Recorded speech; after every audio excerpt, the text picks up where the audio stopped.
What an exhilarating and breathtaking Game 4 of this Eastern Conference semifinal series between the Boston Celtics and the Philadelphia 76ers. It came down to the wire. It ended in overtime with a second James Harden game winner in this series, and Philadelphia, after blowing a 17-point cushion, a 9-point lead going into the fourth quarter, able to outlast the Celtics, survive, tie this series up at 2-2, heading back to Boston for a critical and pivotal Game 5, and there was so much that transpired in this basketball game as this epic rivalry series continues, and now we're locked up at 2 games apiece. Final score, Sixers win it 116-115. It was Harden's game-winning 3 in the corner off the give from Joel Embiid that did decide this basketball game.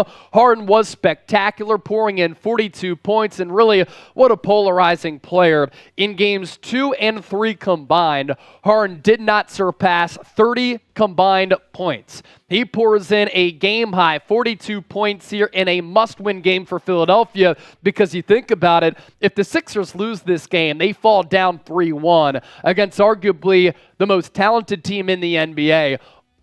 Going to be very difficult to come back out of that deficit. But now you have to find a way to steal one game on the road with 3 potential games left if you're the Sixers to make it past the second round for the first time since 2001. I did say in the lead-up I thought 3-point shots were going to be very critical in this game. Both the Celtics and the Sixers hitting 38% of their 3-point shots. Joel Embiid, James Harden, for much of this game, fantastic. Embiid got locked up and clamped by Al Horford in that fourth quarter, but did have the game-winning assist to a vacant Harden who was in the corner, able to knock down that 3 despite the closeout from Tatum Brown. And for Harden, 42 points, nearly tallied a triple-double with 8 rebounds and 9 dimes as well. Given how bad he was in Game 2 and in Game 3, a lot of discussion about his legacy being on the line in this game. If he were to fall on his face and flop, my goodness, the storylines would have been plentiful.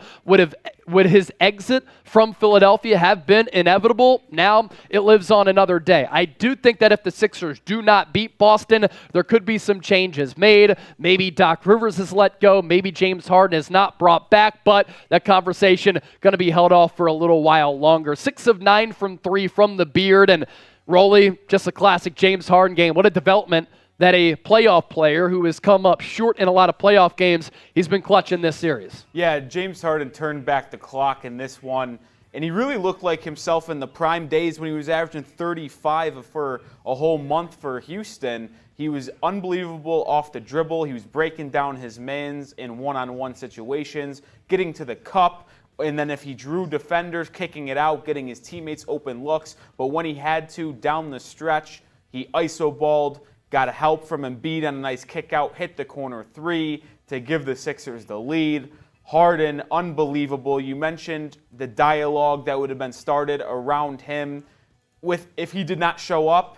Well, you don't have to quite worry about that, because the running mate for Joel Embiid showed up today in full force. And if you just want to look at Joel Embiid, he also played well. He went a little silent there late in that fourth quarter. I should say early in the fourth quarter when the Celtics made their run to take a 5-point lead. You forget they were up 105-100, and the Sixers were able to finish the game on a 7-2 run to send it to overtime at 107 apiece. Embiid hit a couple free throws and then ended up making the game-winning assists in overtime. Embiid played well when he needed to, but he was a little inconsistent toward the fourth quarter, but got it done when it mattered. Yeah, and look, I like how right from the jump of this game, Embiid and Harden, they realize that there's a lot of pressure on them. And as a 1-2 punch, they are paid to come through in games like this.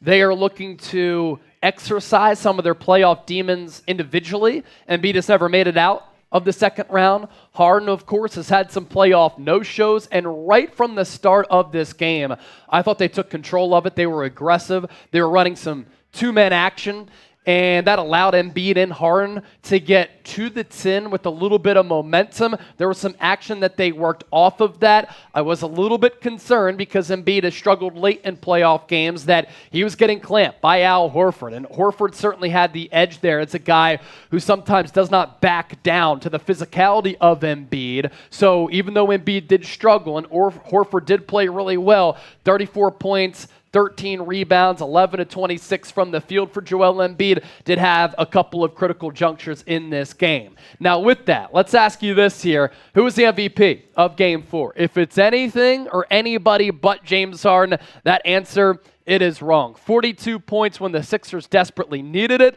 and they lock up this series at 2 games apiece. More from the Celtics side coming up right around the corner, but first, Underdog Fantasy is where it's at if you love playing fantasy sports, and the deal that they have is phenomenal. You can double your first deposit up to $100 at chatsports.com/underdog76, promo code chat76. What that means is you put in that deposit of $100, they match it. That's $200 to game with here on Underdog Fantasy, and I love the app because it's easy to use, it's safe and secure, and you can experience the thrill of fantasy sports as well like never before with Underdog Fantasy. This is the industry's easiest and fastest growing app. Put your basketball knowledge to the test in their pick'em game by forecasting whether your chosen players will have a higher or lower stat total in the particular game. You might win up to 20 times your money. Register today using our code UNDERDOG76 and double your first deposit up to $100. For Tyrese Maxey, the length, size, and athleticism of the Celtics defensively continues to cause him a lot of problems. He can't finish around the rim. He can't get a lot of vacant space from downtown to get a shot off from distance. You see that the Celtics defense continues to cause him some problems. He's going to have a big game here over the next 2 or 3, depending on how long this series goes, I believe, for the Sixers to have a shot, because the Celtics are simply the better team, I believe, and the deeper team, and you need that third star to show up like a Tyrese Maxey. The Sixers also going to need some more bench production. They got a little bit of that from George Niang, who had 9 points, hit 3 3-pointers. That's by way, all of his points of stroking the ball from downtown. So good effort there from George Niang with a couple of 3-pointers there, but once again, a top-heavy effort from Philadelphia. Before we continue to move forward with our post-game show, make sure you subscribe to the show. It's 76ers Now. We appreciate your support. We've been doing our dual-stream watch parties on 76ers Now, Boston Celtics Today. Show some love to us here at Chat Sports for year-round NBA coverage. As for Jason Tatum, 2 points in the first half. After recess, in the second half and in overtime, he was spectacular. I mean, he hit a couple of really big threes. There was that one big one that looked to be potentially the dagger with the off-arm push-off on Tyrese Maxey. 24 points for the game, 18 rebounds. Another Jekyll and Hyde performance from JT, though, Rolly. Listen, he was 1 of 9 in the first half, and he really never was feeling his shot from deep. You see, he was 1 of 6 from 3. That one being super late that we thought could be the essential game winner for Boston. But this is what my problem is with JT, and I don't really would say problem because he's still a top 10 player in the NBA, but he does go missing at times. I said it at our halftime show on our live watch party, so check us out for Game 5, but he can do this where he will go on a stretch and look like a bad basketball player. He looked bad. He had 9 rebounds at halftime, but he was 1 of 9 from the field and had 2 points and didn't get his first bucket until about 30 seconds left in the first half, and then he explodes for 22 in the second half. 22 points, 9 rebounds in the second half. Tatum is just too inconsistent. He has been that way.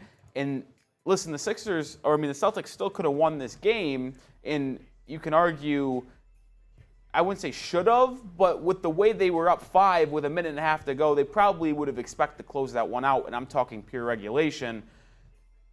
I know it was on the road, but I feel like Jason Tatum and the Celtics will think they missed an opportunity after making a little bit of a comeback there late in the fourth. Yeah. And another player I wanted to highlight, Jaylen Brown had 12 of the first 14 points for the Celtics in this game, was absolutely cooking early, an efficient day, but didn't score at all really in the second half. Yeah.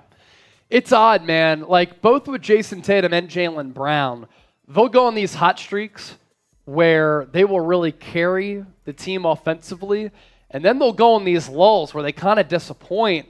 And it's like these hot and cold streaks that are really confusing because Brown looked awesome in that first quarter. I mean, he took a stranglehold of this game. As Rolly said, 12 of the first 14 points, but from that point on, he finishes with 23 points after that hot start. And then it was Tatum who was really struggling early in this game. Then he turns it on in the second half. Now, to have a complementary effort here, I guess is certainly a good sign. But if both of them can get going, that's why right now the Celtics are the favorites to win the NBA championship, just because of them being elite on that wing spot with Brown and Tatum, but also they're really deep, especially with the play of Malcolm Brogdon. He won Sixth Man of the Year, so people have to give him his flowers. This guy's a really good basketball player. I love the acquisition prior to the 2022-2023 season of the Celtics bringing him in. I thought and made the argument at the time that maybe he should unseat Marcus Smart as a team starter. It seems, though, he's automatic from three-point range, and at least in this series, he's been close to that. I mean, it felt like he hit, out of those 5 threes, about 3 or 4 of them answering a 76ers three, and they were all from the wings. Was it the left wing or the right wing? Like, he was knocking them down with confidence coming off the bench, and that's one of the reasons why he won Sixth Man of the Year this season. But I also want to highlight a guard you just mentioned. Marcus Smart was incredible. He had 21 points, 7 assists, 3 rebounds. Okay efficiency, a good efficiency from 3, not so much the field. And then if you watched the game and tuned in, you would have known that Marcus Smart he made a 3, but the ball was in his hands right at the final seconds, and the Sixers escaped. Clearly, not really a debate, like it was clearly in his hand when the buzzer sounded off, but Marcus Smart would have made that game winner, and the Sixers barely survived. Brogdon and Marcus Smart did a bunch of good things for Boston. And you want to just look at one more thing before we wrap up this game as a whole. Al Horford, stat sheet doesn't look that great, but the defense he played on Joel Embiid coming down the stretch, you heard me mention it earlier about how Embiid kind of went silent there. Middle portion of the fourth quarter, he showed up in overtime, but that late middle fourth quarter, Embiid was dead silent. You can argue he was bad. It was all because of Al Horford's defensive prowess. Look, Al Horford also hit a big 3 at one point. There was a moment where he was streaking to the basket, able to throw down a dunk, and that kind of got the Celtics really pumped up so that they could mount that comeback. Horford, the ageless wonder. I mean, he's a complete winner. I think he's made it to the playoffs almost every single year of his career, because when he was with the Hawks, they were consistent playoff performers. First stint with the Celtics. The Sixers stint was obviously a disaster. He goes back to Boston after being with OKC, and he has been such a critical player. I mean, a classic Celtics player, high effort, timely plays, championship-level plays. And even though he gives up some size to Joel Embiid, he has always defended him really well. And even though Horford's getting a little bit longer in the tooth, a little bit older, in the twilight of his career, he tapped into that youth in that fourth quarter, just wasn't giving Embiid a lot of space, and he was pestering him on the defensive end. So before we wrap this up, this is the big question here. We're tied up at 2-2. I don't think there's been any doubt through 4 games. The Celtics have been the better team in arguably 3 of these games, and it's taken 2 James Harden game winners for the Sixers to even make this a series at 2-2. Who wins it? Let us know.